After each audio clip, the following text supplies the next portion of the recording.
I did medicine because I thought that was the best profession in the world. That's why I chose to be a doctor. When I found a better profession, after I met Sheikh Didat, I changed my profession. I changed from a doctor of a body to a doctor of a soul. But my son, if he says, I want to become a Dai, like my father, therefore I'll do MBBS, then I'll say, son, you're wasting your time. Neither do I want to send my son to become a doctor, neither does he want to become a doctor. I did that. It was the best for me. Allah made it possible, alhamdulillah. But why do medicine? No, because when you give lecture on Islam and science, people are impressed. I tell them that what I speak, you don't have to waste 5.5 years. I'll teach you in 5 months. And what I speak, what I tell in my lectures is not what I learned when I was in the medical college. That is superficial. Now I do my research, but because I have a doctor's label, they think I've learned it in medical college. Yes, maybe a little bit. When I speak to a person who's MD or a DM, my MBBS knowledge cannot be a match for a DM. What I do my research. Even you can do being a non-medical person. So the best advice is join an institute which will help excel in that field of knowledge, whatever you want to do, or join an organization. Practically start, don't waste your time. Is it clear? Point number 14. Dawah means to invite or call people to Islam. Though one of its main parts is calling people verbally to Islam at an individual level, at a group level, or at a public level. This is not the only act of Dawah.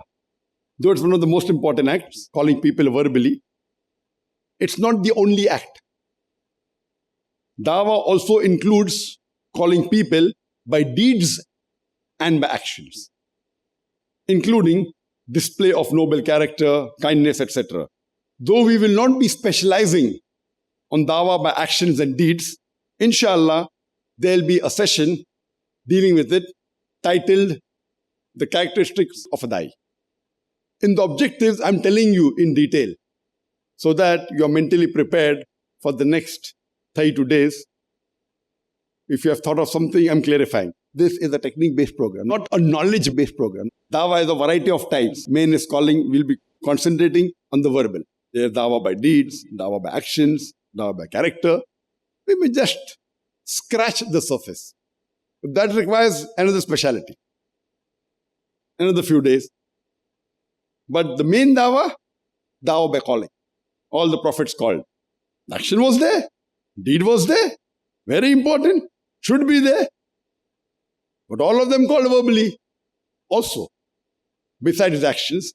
So we'll be having a small session talking about the basics of the characteristics of a Dai, inshallah. Point number 15. Islam believes in excellence and quality. Even if it is a small task, it should be done in an excellent manner. Excellent quality is more important than quantity. Quality is more important than quantity.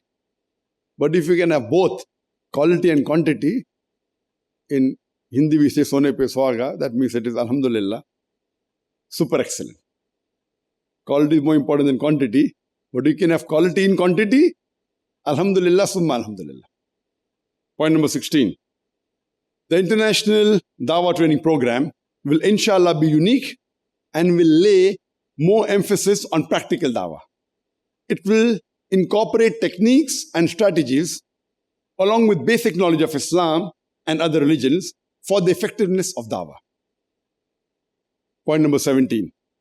This 45 days course will include 33 days training in a comprehensive course combining the first, second, and third phase of Dawah training, each consisting of 11 to 15 days if done separately.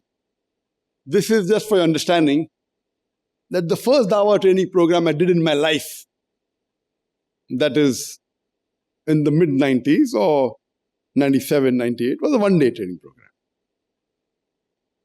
I'm trying to cover something of the introduction also in the objectives. And then we had the first phase. We made a proper format. It was for 15 days. In the first phase, I dealt with techniques of Islamic talks, structure and content of Islamic talks, replying to most common questions asked by non-Muslims, Dawah to Christians, Hindus, Buddhists, and followers of other faiths and atheists. This was mainly the first phase, talking about techniques, of public speaking, the structure and content, basic knowledge of Islam, basic knowledge of Christianity, Hinduism, Buddhism, other religion, atheism. The first phase. The second phase dealt with techniques of handling question answer session. See, normally, most of the dais or most of the religious speakers, when they speak, they don't have a question answer session. It was Sheikh Didat, alhamdulillah, who started this trend, and now it is continuing. You give a talk, and he said, now talk is a monologue. You really come to know the depth of the speaker in the question answer session. Talk anyone can memorize and vomit.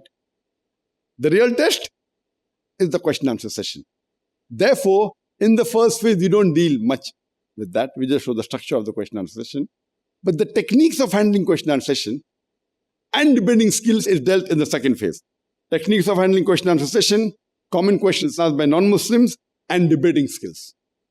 So the first phase is dealing with techniques of public speaking, common questions, basic knowledge of Islam and other religions.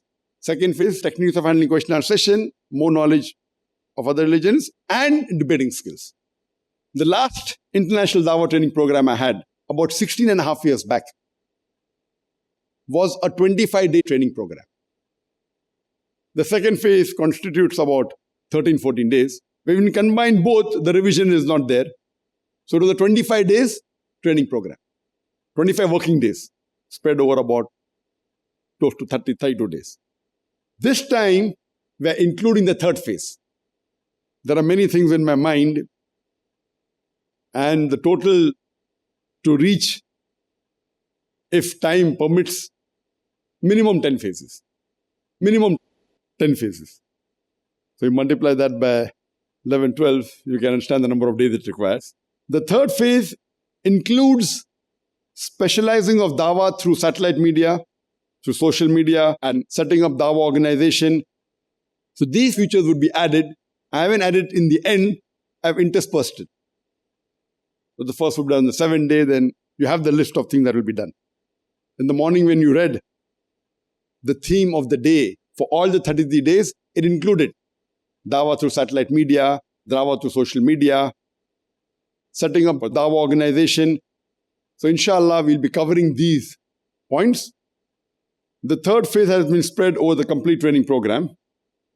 So this phase has been newly added. Time may not permit me to give you notes for this new portion I've added. It will be more of an extempo speech, more of my experience. So during these days, even the second phase doesn't have much of notes. It's a practical training. The first phase has notes. Though it's not a knowledge-based program, the notes are few hundred pages. I don't know, 500 to 1,000 pages it is. It's not knowledge-based, but yet it is several hundred pages. The second phase has very few notes. It's mainly technique-based and practical. The third phase, there will be speeches which you'll find in my lectures. But for you, it will be mainly an interaction. And if you want questions regarding the specialization, we'll deal with that. And this third phase, as I said, doesn't come in the ending. It's interspersed between the first and the second phase. Point number 21.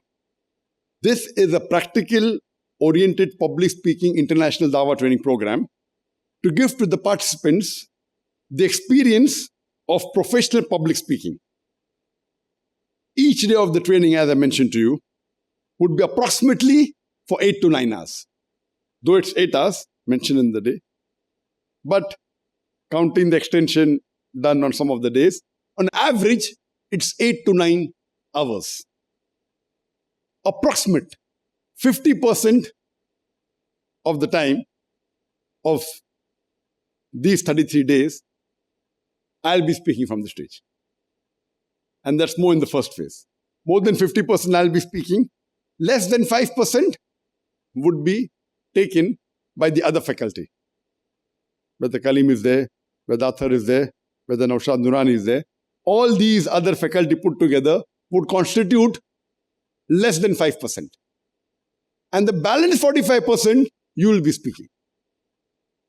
Most of the time from the stage, sometimes even from the floor. And while you are speaking from the stage or from the floor, less than 10%, it would be supervised by the other faculty. More than 35%, I'll be supervising it. That means more than 80% what you will be speaking. 35% or 45% is approximately 80% or 45%. So approximately 45% you will be speaking in all these days. From it, more than 80%, I would be supervising it. And less than 20% would be supervised by the other faculty. This is just a bird's eye view for you. Are there any questions as far as the last few points are concerned? We have reached point number 21. Any clarification? Yes, brother. Assalamu alaikum. On the issue of we participating on public speaking, are we going to be given a topic, or is just we are going to be appointed for impromptu question or something? Brother asked the question that will we be given topic to speak or it will be impromptu? It will be both. And when the time comes, we will be told about it, inshallah. La ilaha illallah, la ilaha illallah, Muhammadun Rasulullah, Muhammadun Rasulullah. أرجو رضاك يا الله، أنت الرحيم يا الله، هبني عطاك يا الله، أنت الكريم منك العطاء يا الله، أنت العظيم يا الله، فيك الرجاء يا الله، أنت الحليم. الرحمن الستار ملك الملك الغفار الوهاب المنان المتعال. الرحمن الستار ملك الملك الغفار الوهاب المنان المتعال. الرحمن الستار ملك الملك الغفار الوهاب المنان